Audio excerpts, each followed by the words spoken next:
আসসালামু আলাইকুম রহমতুল্লাহ। Welcome to Molla news TV. Molla news টিভির পক্ষ থেকে আরেকটি গুরুত্বপূর্ণ আপডেট নিউজ নিয়ে আপনাদের মাঝে উপস্থিত হলাম।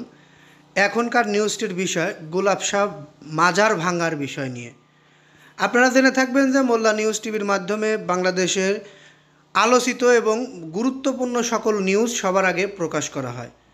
সেই পরিপ্রেক্ষিতেই বাংলাদেশে বর্তমান বহুল আলোচিত মাজার ভাঙা, বিশেষ করে গোলাপ শাহ মাজার ভাঙার একটি ঘোষণা এসেছে। সেই বিষয়েই কিছু গুরুত্বপূর্ণ তথ্য পেয়েছি, সেগুলো আপনাদের মাঝে তুলে ধরব।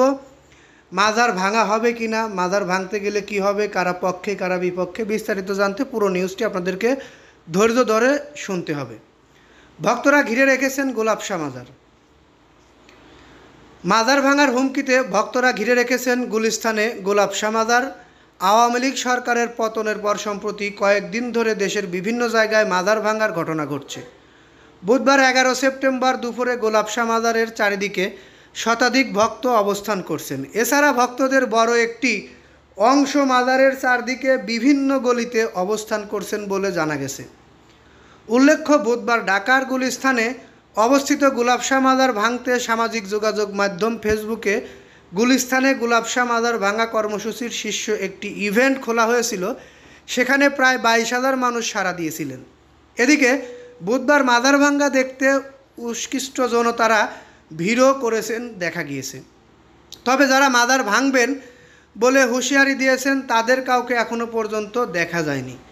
মানুষ সঠিক কথা পেয়ে যায় বলে তারা পাগল ফকিরদের ঠেকিয়ে রাখতে চায় উল্লেখ করে সুফি কমিটির আহ্বায়ক সৈয়দ গোলাম মঈনুদ্দিন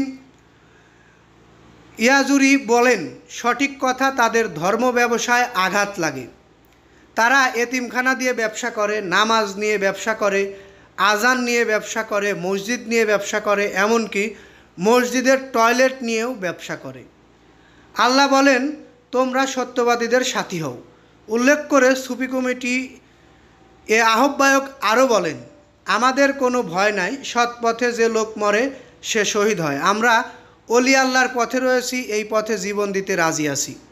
এদেশে কোনো জঙ্গিবাদের ঠাঁই নাই। উল্লেখ্য, সাধারণ সুফি বা ধর্মীয় প্রচারকদের কবর কেন্দ্রিক মাজার গড়ে ওঠে, যেখানে অনেক মনোকামনা পূরণের উদ্দেশ্যে মানুষ মানত করে থাকে। যদিও ইসলামিক রীতিতে মাজার ব্যবস্থা কতটা ধর্মসম্মত তা নিয়ে স্কলারদের মধ্যে বিভিন্ন মত রয়েছে। এই বিষয়টি নিয়ে আমরা যে গুরুত্বপূর্ণ তথ্যগুলো পেয়েছিলাম সেগুলো আপনাদের মাঝে তুলে ধরলাম। এখন আপনাদের মতামত পেতে আমরা আগ্রহী। আপনাদের মতামত কি? আপনারা মাজার ভাঙার পক্ষে নাকি বিপক্ষে? দেশে মাজার থাকবে না থাকবে না, এগুলো অবশ্যই কমেন্ট বক্সে জানিয়ে যাবেন। কারণ আপনাদের মতামতের উপরে ভিত্তি করে অনেক কিছু হয় দেশে, আমরা দেখেছি। সাধারণ জনগণের মতামতই আমরা নেব। সেই ক্ষেত্রে আপনাদের মতামত অবশ্যই কমেন্টে জানিয়ে যাবেন আপনারা কী চান। পরবর্তীতে আমাদের চ্যানেল থেকে এরকম ধরনের গুরুত্বপূর্ণ নিউজ পেতে অবশ্যই চ্যানেলটি সাবস্ক্রাইব করে বেল বাটন অন করে রাখবেন।